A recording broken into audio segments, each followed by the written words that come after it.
আসসালামু আলাইকুম। আজও আমি আপনাদের সামনে এইচএসসির সাবজেক্ট আইসিটির কনভার্জন অফ নাম্বার সংখ্যার রূপান্তর নিয়ে এসেছি। আমি মূলত কনভার্জন অফ নাম্বারকে তিনটি ফর্মুলার মধ্যে আবদ্ধ করেছি। তিনটি ফর্মুলা যদি আপনি ভালো করে মেমোরাইজ করেন, আশা করি কনভার্জন অফ নাম্বার সংখ্যার রূপান্তর সম্পর্কে আপনার কোনো সমস্যা থাকবে না। চলুন ফর্মুলাগুলো দেখে নিই। নাম্বার 1, দশমিক থেকে আপনাকে যদি বাইনারি, অক্টাল এবং হেক্সাডেসিমাল সংখ্যায় রূপান্তর করতে বলা হয়, তখন আপনি ভাগ ও গুণ করে করবেন। এখন আপনি ভাবছেন যে ভাগ ও গুণ করে কিভাবে করব। আপনারা ধৈর্য ধারণ করে দেখতে থাকুন। ফর্মুলাগুলো বুঝিয়ে দিয়ে আমি আপনাদের জন্য একটি এক্সাম্পল রেখেছি দশমিক থেকে কিভাবে বাইনারিতে পরিবর্তন করা যায়। চলুন, নাম্বার 2 ফর্মুলাতে বলা আছে যে বাইনারি, অক্টাল এবং হেক্সাডেসিমাল সংখ্যা থেকে দশমিক সংখ্যায় কিভাবে রূপান্তর করা যায়। অর্থাৎ আমরা যে প্রথম ফর্মুলাটা দেখেছি সেই ফর্মুলাটার অপোজিট, অর্থাৎ দশমিক থেকে তিনটায় গিয়েছে, এখন বাইনারি, অক্টাল এবং হেক্সাডেসিমাল থেকে দশমিকে যাবে। যখন এই তিনটি থেকে দশমিকে রূপান্তর করতে বলা হবে তখন আপনারা পাওয়ার ব্যবহার করে করবেন। ধনাত্মক সংখ্যার ক্ষেত্রে অর্থাৎ পূর্ণ সংখ্যার ক্ষেত্রে আপনারা 0, 1, 2 অর্থাৎ এখানে 0, 1, 2, 3 দেওয়া আছে, -1, -2, -3। এখানে যে বেস 2 অর্থাৎ আপনাকে যদি বলা হয় যে বাইনারি থেকে দশমিকে রূপান্তর করতে বলা হয় তখন আপনি বেস 2 ব্যবহার করবেন। যখন অক্টাল থেকে দশমিকে রূপান্তর করতে বলা হয় তখন আপনি 8 ব্যবহার করবেন। The third number is binary, octal, hexadecimal. অর্থাৎ আমরা উপরের দুইটি ফর্মুলাতে দেখেছি যে দশমিক থেকে কিভাবে তিনটির মধ্যে যায় এবং তিনটি থেকে কিভাবে দশমিকের মধ্যে যায়। এখন দশমিকের স্থান এখানে নেই, শুধুমাত্র বাইনারি থেকে কিভাবে অক্টালে যাবে, বাইনারি থেকে কিভাবে হেক্সাডেসিমালে যাবে, এভাবে আবার অক্টাল থেকে এই দুইটির মধ্যে যাবে এবং হেক্সাডেসিমাল থেকে কিভাবে বাইনারি এবং অক্টাল এর মধ্যে মান পরিবর্তন করবে।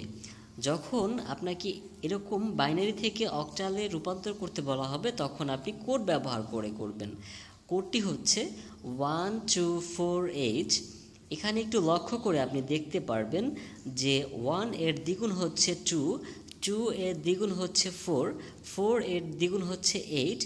এই কোডগুলো এখানেই সীমাবদ্ধ নয়, আপনি ইচ্ছা করলে 8 এ ডাবল 16, 16 এ ডাবল 32 এভাবে ব্যবহার করতে পারেন। অবশ্য আমি এখানে 4টি সংখ্যা নিয়ে এই কোডটি নিয়েই অঙ্কগুলো সমাধান করব। এখন আমি আপনাদের ফর্মুলা 1 থেকে দশমিক থেকে বাইনারিতে কিভাবে রূপান্তর করা যায় তার একটি এক্সাম্পল আমি করে দেখাবো। চলুন কিভাবে আমরা ভাগ ও গুণ করে পাই। এখানে আপনাদের সুবিধার্থে অর্থাৎ সময়কে সেভ করার জন্য আমি অঙ্কটি উঠিয়ে রেখেছি এবং সমাধান করে রেখেছি। এখানে অঙ্কটি হচ্ছে যে 225 অর্থাৎ 225.75। আমি এখানে বাংলায় বলেছি, বাংলায় বলার কারণ হচ্ছে এখানে বুঝতে আপনাদের সহজ হবে। অর্থাৎ 225.75, এখানে যে 10 আছে এই 10টি মূলত কি হতে পারে। 10টি হচ্ছে, যেহেতু আমরা জানি যে দশমিকের বেজ হচ্ছে 10, সেহেতু এই সংখ্যাগুলো হচ্ছে দশমিক সংখ্যা। এর সমকক্ষ বাইনারির মান নির্ণয় করো, অর্থাৎ আমাকে বাইনারি সংখ্যায় রূপান্তর করতে বলা হয়েছে। চলুন কথা না বাড়িয়ে শুরু করি। যেহেতু বাইনারিতে আমাকে নিতে বলা হয়েছে, সেহেতু বাইনারির ভিত্তি হচ্ছে 2, তাই আমরা 2 দিয়ে পূর্ণ সংখ্যা অর্থাৎ এখানে যে পূর্ণ সংখ্যা 225 আছে সে 25কে ভাগ করব এবং দশমিকের পরের সংখ্যাকে আমরা বাইনারির বেজ অর্থাৎ ভিত্তি 2 দিয়ে গুণ করব। যদি আমাকে এখানে অক্টালে রূপান্তর করতে বলা হতো তখন আমি এখানে অক্টালের বেজ অর্থাৎ ভিত্তি 8 দিয়ে এখানে ভাগ করতাম আর এই বাকি অংশটাকে আমরা গুণ করতাম। তাহলে ডিয়ার ভিউয়ার্স, আশা করি বুঝতে পেরেছ যে ভাগ ও গুণ কি দিয়ে করতে হয়। চলো আমরা ভাগটি করে দেখি। এখানে 225কে 2 দিয়ে ভাগ করলে 112 বার যায়, অর্থাৎ এখানে অর্ধেক করলে 112 হয় এবং এখানে 112 যদি আমরা ডাবল দ্বিগুণ করি তাহলে 224 হয়। এখানে আছে 25, অর্থাৎ 225 আসে।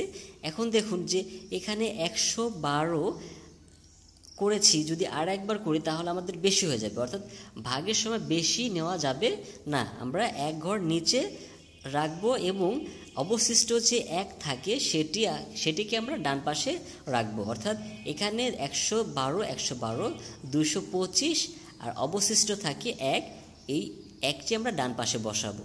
আমরা ডান পাশে বসিয়েছি। দেন আবার 112কে আমরা 2 দিয়ে ভাগ করলে 56 বার যায়, অর্থাৎ 56 আর 56 যদি আমরা ডাবল এর দ্বিগুণ করি তাহলে 112 হয়। অর্থাৎ এখানে কোনো সংখ্যা অবশিষ্ট থাকে না। যখন মিলে যাবে তখন শূন্য হবে। আপনারা বাসায় বসে ক্যালকুলেট করে দেখতে পারেন। 2 দিয়ে আবার 56কে যদি আমি ভাগ করি তাহলে 28 বার যায়। 28 আর 28 যদি দ্বিগুণ করি তাহলে আমাদের 56 হয়। এখানে অবশিষ্ট কিছুই থাকে না। যখন অবশিষ্ট থাকবে না তখন শূন্য হবে। আবার 2 দিয়ে আমরা 28কে ভাগ করলে 14 বার যায়। 14কে দ্বিগুণ করলে 28 হয়। এখানে অবশিষ্ট কোনো সংখ্যা থাকে না। 2 দিয়ে আমরা 14কে আবার ভাগ করব, তখন তার অর্ধেক হচ্ছে 7, অর্থাৎ 7-এর দ্বিগুণ হচ্ছে 14, তাই এখানেও কোনো সংখ্যা অবশিষ্ট থাকে না, তাই আমরা শূন্য বসিয়েছি। তো 2 দ্বারা 7কে ভাগ করলে এখানে আমরা 3 বার যায়, 3 দ্বিগুণে 6, এখন এখানে আছে 7, তাই 6 হয়েছে, অবশিষ্ট থাকে 1, তাহলে 1টাকে আমরা ডান পাশে বসাবো। এরপর 2 দিয়ে আবার 3কে ভাগ করলে 1 বার যায়, 2 একে 2, 2 এর উপরে 1 আছে, অবশিষ্ট সংখ্যা 1 আছে, তাই আমরা 1 ডান পাশে বসাবো।